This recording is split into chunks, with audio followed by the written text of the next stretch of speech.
श्री शिवाय नमस्तुभ्यम। हर हर महादेव।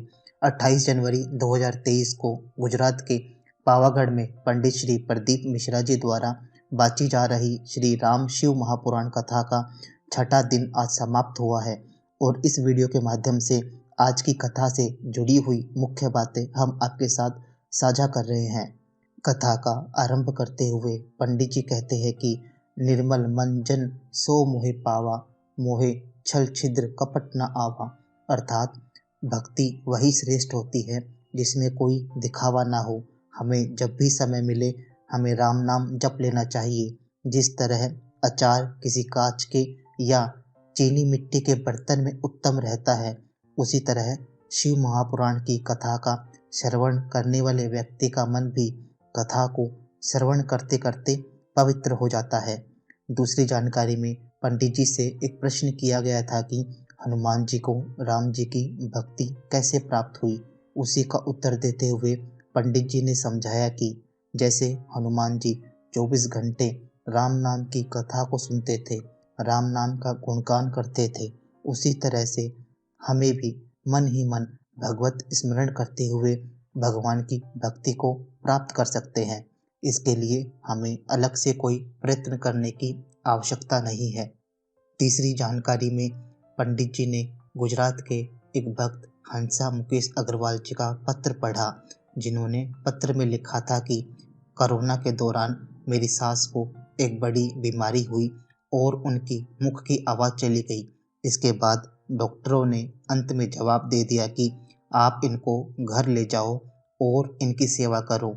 लेकिन हमने जब आपकी कथा सुनी तो उसके बाद शिवलिंग पर अर्पित जल को और बेलपत्र को देना आरंभ किया। बाबा भोलेनाथ की कृपा ऐसी हुई कि अब इनकी बीमारी में भी आराम है, ये चलने फिरने लग गई है। जिस बीमारी से उनके मुख की आवाज़ चली गई थी, वह कुछ बोल नहीं पाती थी, अब बोलने भी लग गए हैं। हम बाबा का धन्यवाद करने इस कथा में आए हैं। चौथी जानकारी में पंडित जी ने बड़ौदा जिला के एक शिव भक्त केशव प्रजापति का पत्र पढ़ा, जिन्होंने उसमें लिखा था कि मेरी कमर में एक बहुत बड़ी गठान हो गई थी, जिसके कारण मेरा आधा शरीर बेकार हो गया था। डॉक्टरों को दिखाया तो डॉक्टरों ने ऑपरेशन का कह दिया। इसके बाद हमारे किसी परिचित ने चैनल पर आपके द्वारा बाची जा रही शिव महापुराण कथा के बारे में बताया। उस कथा को सुनकर हमने कुंदकेश्वर महादेव का नाम लेकर शिवलिंग पर समर्पित जल का आचमन लेना शुरू किया और जो बेलपत्र चढ़ाते थे उसको ग्रहण करना शुरू किया। बाबा की कृपा ऐसी हुई कि जब हमने दोबारा जांच कराई तो वह गठान पूरी तरह से गल चुकी थी।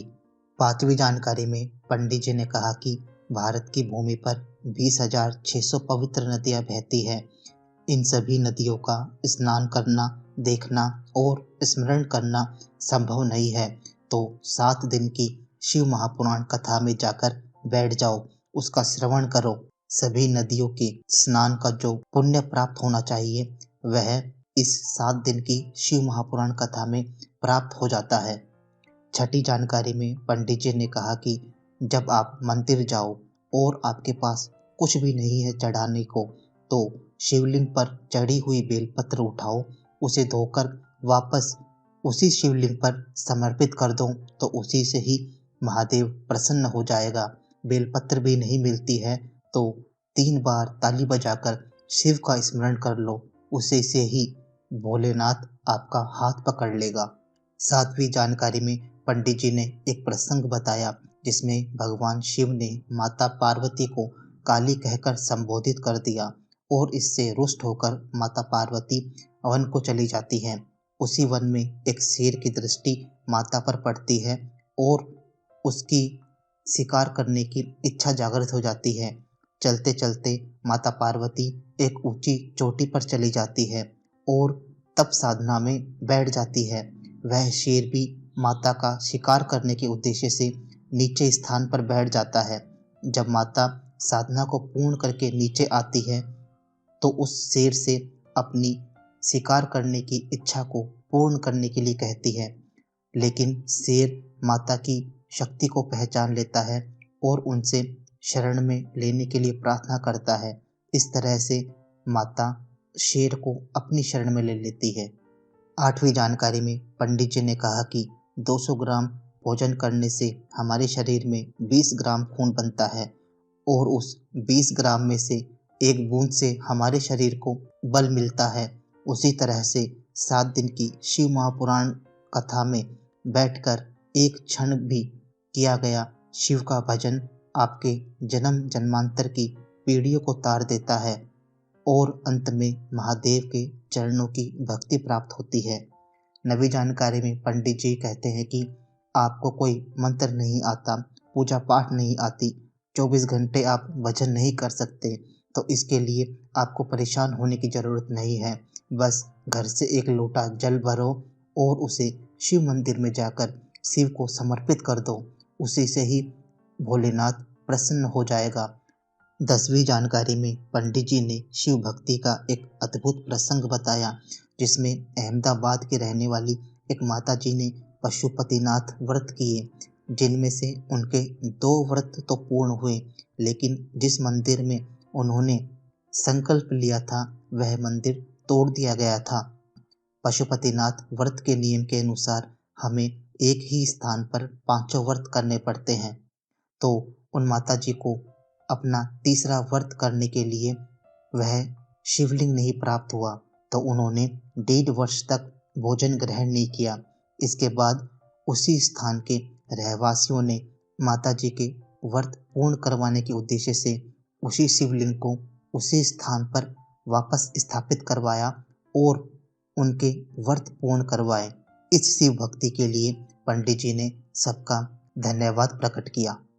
11वीं जानकारी में पंडित जी ने नाड़ियाद से आई एक भक्त का पत्र पढ़ा, जिसमें लिखा था कि मेरा बेटा 5 साल से आईपीएस बनने के लिए परीक्षा दे रहा था, लेकिन पेपर क्लियर नहीं हो रहा था। किसी ने बताया कि पंडाल में बैठकर शिव महापुराण की कथा सुने और पशुपतिनाथ व्रत को ग्रहण करें। इसके बाद मैंने और मेरे बेटे ने बड़ौदा की कथा का स्मरण किया और पशुपतिनाथ व्रत को लेने का संकल्प किया।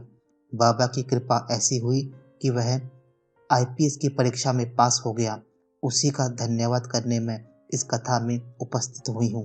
12वीं जानकारी में पंडित जी ने वैष्णव धर्म में पुष्टि मार्ग में भगवत दर्शन के जो नियम बताए हैं उनको बताया, जिसमें से हमें पहला दर्शन भगवान के चरणों का करना चाहिए, इसके बाद नाभि दर्शन करना चाहिए, तीसरा दर्शन भगवान के हृदय का, चौथा दर्शन भगवान की शिखा का और अंत में हमें भगवान के नेत्रों का दर्शन करना चाहिए।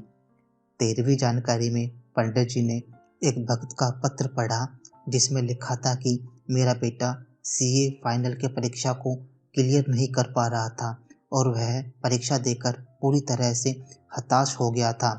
हम भी शिव महापुराण की कथा को सुनते थे, तो हमने बेटे से कहा कि तू भी पंडाल में जाकर कथा को श्रवण कर और जो भी सेवा मिले उस सेवा को करना।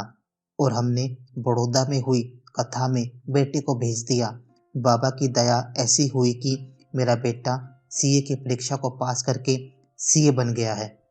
अगली जानकारी में पंडित जी ने उषा देवी जिला महिसागर गुजरात की एक भक्त का पत्र पढ़ा, जिसमें लिखा था कि मैं 3 मनोकामना लेकर इस पंडाल में आई थी और कथा का समापन होते होते मेरी तीनों ही मनोकामनाएं पूर्ण हो गई हैं, जिसमें से एक का वर्णन करते हुए लिखती है कि मेरे बच्चे के कान का पर्दा खराब था और डॉक्टरों ने उसका ऑपरेशन करने के लिए कह दिया था, लेकिन आज ही सूचना मिली है कि अब ऑपरेशन कराने की कोई ज़रूरत नहीं है, वह पूरी तरह से स्वस्थ है।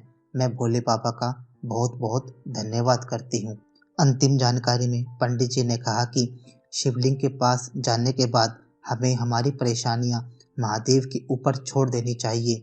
जो शिव की शरण में रहता है वह भय मुक्त होकर जीता है, इसलिए शिव की शरण पकड़ ली है तो हमें डरने की ज़रूरत नहीं, काम तो महादेव बना ही देगा।